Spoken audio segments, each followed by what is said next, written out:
السلام عليكم شباب وبنات، شلونكم شخباركم؟ جاي وياكم بحلقة جديدة وقصة حقيقية صارت بمحافظة بغداد، تحديدا بمدينة الصدر. قصة كلش حزينة ومؤثرة صارت بأحد الأحياء التابعة لمدينة الصدر. راح نعرف شنو صار بهاي القصة، بس قبل لا نبدي بيها أريد منكم نوصل هذا المقطع 10,000 لايك. أدري بيكم ما تقصرون، وبدون ما أطول عليكم ندخل بالأحداث. رجال هو وزوجته يسكنون ببيت وحدهم، وما صار لهم هواي من متزوجين، وكانت زوجة الرجال حامل، وبعد فترة جابت ولد، وللأسف أم الطفل توفت أثناء العملية مال الولادة، وبقى هذا الطفل الصغير عايش ويا أبوه. فصار عمر الطفل 8 أشهر بعد وفاة أمه، وهنا بدأ الأب يواجه صعوبات بين ابنه وبين العمل مالته، وما يقدر يروح للشغل ويعوفه وحده بالبيت، وكان كل يوم يخليه يم وحده من خواته. وبعد فترة فكر هذا الرجال انه لازم يتزوج مرة ثانية حتى تعتني بابنه الصغير، وبالفعل تزوج مرة، وكانت هاي المرة عندها 2 أولاد وبنية. فقالت هاي المرة لأبو الطفل: أنا أتزوجك بس لازم أولادي يعيشون وياي. فأبو الطفل وافق على طلبها وقالها: ما عندي أي مشكلة، بس بشرط أنا أتزوجك حتى تهتمين بابن الصغير وتعتبريه واحد من أطفالك، وتكونين نفس أمه اللي توفت، وما تفرقين بينه وبين أولادك. المرة وافقت بالبداية، بس بعدين ظهرت حقيقتها، وقامت تهمل الطفل وتعوفه بدون أكل وشرب، وتهتم بس بأطفالها، وكانت كلش تكرهه وتضغط على أبوه وتقول له: ودي ابنك يم خواتك، هن عماته ويهتمن بيه، أنا أحير أعيش أطفالي لو أحير بطفلك. بس الأب كان رافض الفكرة، وهدد هاي المرة بالطلاق إذا ما تهتم بطفله، وقالها: أنا ما تزوجتك إلا على موده، وإذا ما يعجبك اغذي أطفالك وارجع لأهلك.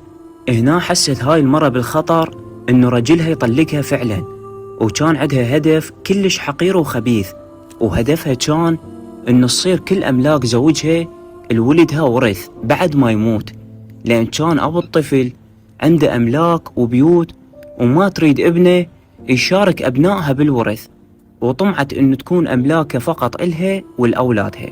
وهنا اجتها الفكرة الشيطانية اللي مستحيل أي بشر عنده ضمير وإنسانية يفكر يسوي هيك شي بطفل عمره أقل من سنة.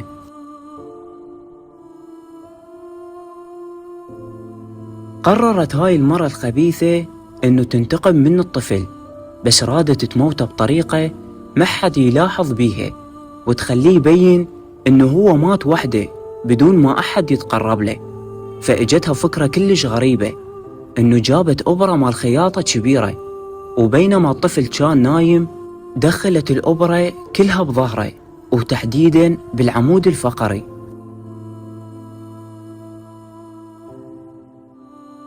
بعد هاي الضربة بقى الطفل عايش، وكان يبكي ويتألم كلش هواي، ومن نجي أبوه سمعه يبكي بطريقة غريبة، وحاول يخليه ينام بأي طريقة بدون فائدة، وهو ما يدري إن الطفل مضروب إبرة بعمود الفقري. وبعدها بدأ الطفل يسخن وحرارته تصعد، وهنا الأب عرف إن الطفل مريض ولازم ياخذه للمستشفى. واثناء الفحص بالمستشفى قال الدكتور لأبو الطفل إنه ابنك صاير عنده شلل، وبعد ما يقدر يمشي طول عمره. السبب اللي خلى الطفل يصير عنده شلل أغلبكم يعرف إنه أكو حبل شوكي داخل العمود الفقري. هذا الحبل الشوكي أي ضرر أو قطع يصير به راح ينشل الإنسان، وإذا صار قطع بالحبل الشوكي أسفل الظهر راح يصير شلل نصفي، معناها الرجلين فقط تنشل وباقي الجسم والإيدين تبقى تتحرك طبيعي. وهذا الطفل صار عنده شلل نصفي، وبعد ما يقدر يستخدم رجليه للأبد. حاول الأب بكل طريقة يعرف السبب وليش صار شلل بابنه، وراح لكل الدكاترة ما حد عرف السبب، لأن كان الجرح مال الأبرة صغير وما حد قدر يلاحظه. وهدد زوجته وقالها إذا عرفت أنت السبب ما راح تخلصين مني، وكانت تحلف إليه إنه هي كل شي ما مسوي للطفل وما مأذيته ولا متقربة إليه. وبقى الطفل عايش بمعاناة ويا هاي المرة الظالمة رغم الإعاقة مالته، وكانت تأذيه وتفرقه عن ولدها الاثنين وأختهم وتعامله بكل قساوة. ومرت السنين وصار هذا الولد عمره 20 سنة وهو معوق ويزحف بس داخل البيت. وأبناء المرة كذلك صار واحد منهم عمره 19 سنة والثاني 21 سنة، والبنية كبرت كذلك. وبيوم من الأيام كان يوم شتاء وباردة، فالأب كان طالع خطار قرايبهم بغير محافظة، وأخذ وياه أبناء الاثنين اللي هم ولد زوجته، وعاف ابن المعوق يم زوجته وبنتها لأن كانت عندهم عزيمة وما يقدر ياخذ ابنه بهيك حالة.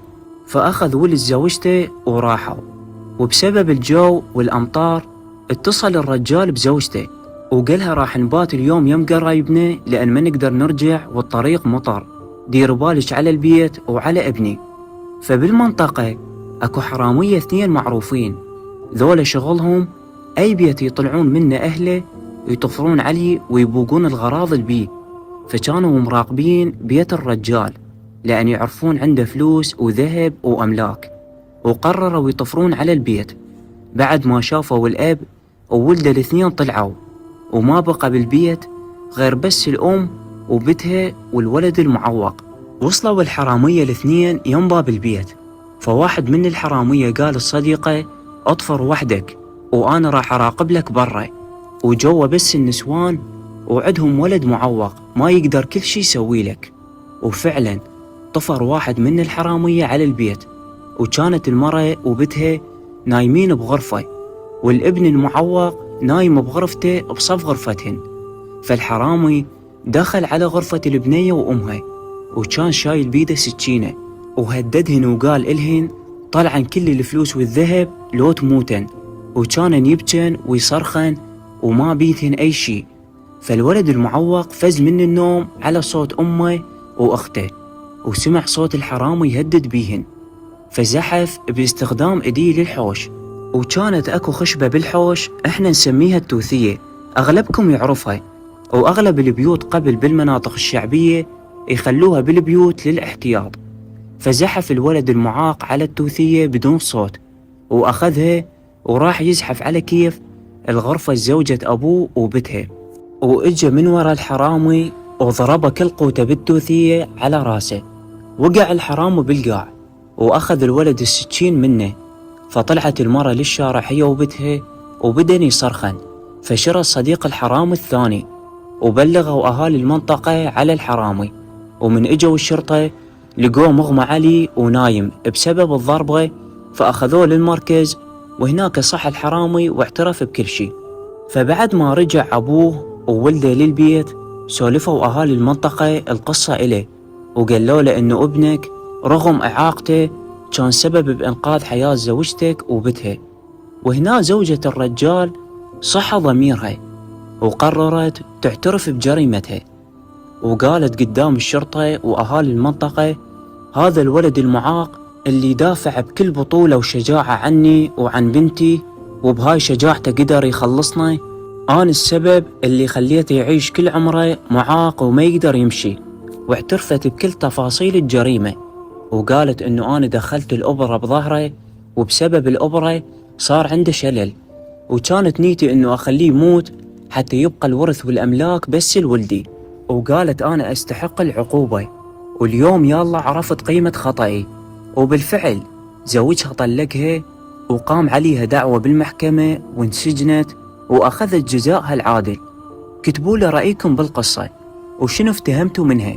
وللعلم هاي القصة وصلتني من ناس كانوا قريبين على موقع الجريمة، وقصة حقيقية، وكلش ضجت على مصير هذا الشاب اللي بسبب طمع زوجة أبوه عاش كل عمره معاق.